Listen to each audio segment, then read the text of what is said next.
Pilathara Pappinisseri KSTP road നവീകരണ പ്രവൃത്തിയുടെ പ്രാരംഭ പ്രവർത്തികൾ മാത്രമാണ് ആരംഭിച്ചതെന്ന് M. വിജിൻ MLA. കൂടുതൽ പൊട്ടിപ്പൊളിഞ്ഞു കിടക്കുന്ന ഇടങ്ങളിൽ BM പ്രവൃത്തിയാണ് നിലവിൽ ചെയ്യുന്നത്. ശേഷമാണ് പൂർണ്ണമായും ടാറിംഗ് പ്രവൃത്തി ചെയ്യുക. തെറ്റായ പ്രചാരണങ്ങളാണ് പ്രവൃത്തിയുമായി ബന്ധപ്പെട്ടുണ്ടാകുന്നതെന്നും MLA പറഞ്ഞു. പിലാത്തറ പാപ്പിനിശ്ശേരി KSTP റോഡിന്റെ ഉപരിതല മിനുക്കൽ പ്രവൃത്തിയാണ് നടക്കുന്നത്. നിലവിൽ പ്രാരംഭ പ്രവൃത്തികളാണ് ആരംഭിച്ചത്. റോഡിന്റെ ചിലയിടങ്ങളിൽ വലിയ രീതിയിൽ പൊട്ടിപ്പൊളിഞ്ഞിട്ടുണ്ട്. ഇത്തരം ഏരിയകളെ എഞ്ചിനീയർമാർ കണ്ടെത്തി ആ ഭാഗത്താണ് നിലവിൽ BM ചെയ്യുന്നത്.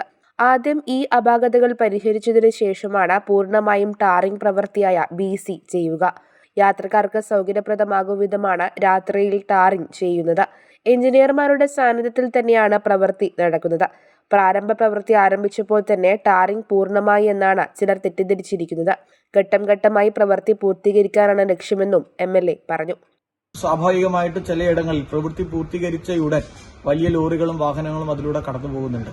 അപ്പോൾ ചെറിയിടങ്ങളിൽ BMന്റെ ചില ഇടങ്ങളിൽ തകരാറ് പറ്റിയിട്ടുണ്ട്. അത് BC പൂർണ്ണമായും ചെയ്യുന്ന ഘട്ടത്തിൽ അത് ക്ലിയർ ചെയ്തുകൊണ്ടാണ് പൂർത്തീകരിക്കാൻ വേണ്ടി പോകുന്നത്. അപ്പോൾ ചിലരെങ്കിലും തെറ്റിദ്ധരിച്ചിരിക്കുന്നത് റോഡ് പണി പൂർത്തിയാവുകയാണ് എന്നുള്ളതാണ്. അത് പൂർത്തിയാവുകയല്ല. BM പ്രാരംഭമായി ഒരു ബേസ് എന്ന രീതിയിൽ ഇപ്പോൾ ചില പോയിന്റുകളിൽ മാത്രം അത് പ്രവൃത്തി നടന്നു പോവുകയാണ്. ഇനി പൂർണ്ണമായും BC ചെയ്യാൻ പോകുന്നതേ ഉള്ളൂ. അത് ചെയ്യുന്നതോടുകൂടിയാണ് റോഡിന്റെ കൃത്യമായ പ്രവൃത്തി പൂർത്തീകരിക്കുന്നത്. പ്രാരംഭമായി ചെയ്യുന്ന BM പദ്ധതി ചില പോയിന്റുകളിൽ പൂർത്തീകരിച്ചതിന് ശേഷം BC ചെയ്യുമ്പോൾ ഈ പ്രശ്നങ്ങളെല്ലാം പരിഹരിച്ചുകൊണ്ട് നമുക്ക് പോകാൻ പറ്റും എന്ന് തന്നെയാണ്.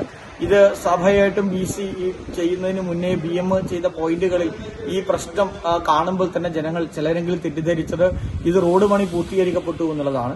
ഇവിടെ പൂർത്തീകരിക്കപ്പെടുന്നില്ല. ഇനിയും അതിന്റെ മുകളിലൂടെ BC പൂർണ്ണമായും ചെയ്യാനുണ്ട്. പൂർണ്ണമായ നമ്മൾ നേരത്തെ പ്രൊജക്റ്റിൽ പറഞ്ഞ പ്രവൃത്തി അത് ചെയ്യാൻ പോകുന്നതേ ഉള്ളൂ. അത് ഇതിന്റെ മുകളിലൂടെ കൂടി നമുക്ക് നിർവഹിച്ചു പോകാനുണ്ട്. എല്ലാം കൃത്യമായി പരിശോധിച്ച് അപാകതകൾ ഉണ്ടെങ്കിൽ പരിഹരിച്ച് മുന്നോട്ടു പോകാനാണ് തീരുമാനം. നിലവിൽ പ്രവർത്തികളെല്ലാം ശരിയായ രീതിയിലാണ് നടക്കുന്നതെന്നും അദ്ദേഹം കൂട്ടിച്ചേർത്തു. കഴിഞ്ഞ ദിവസം രാത്രിയിൽ ടാറിംഗിൽ അശാസ്ത്രീയത ഉണ്ടെന്ന് ആരോപിച്ച നാട്ടുകാർ പ്രവൃത്തി തടഞ്ഞിരുന്നു. News bureau, Pazhayangadi.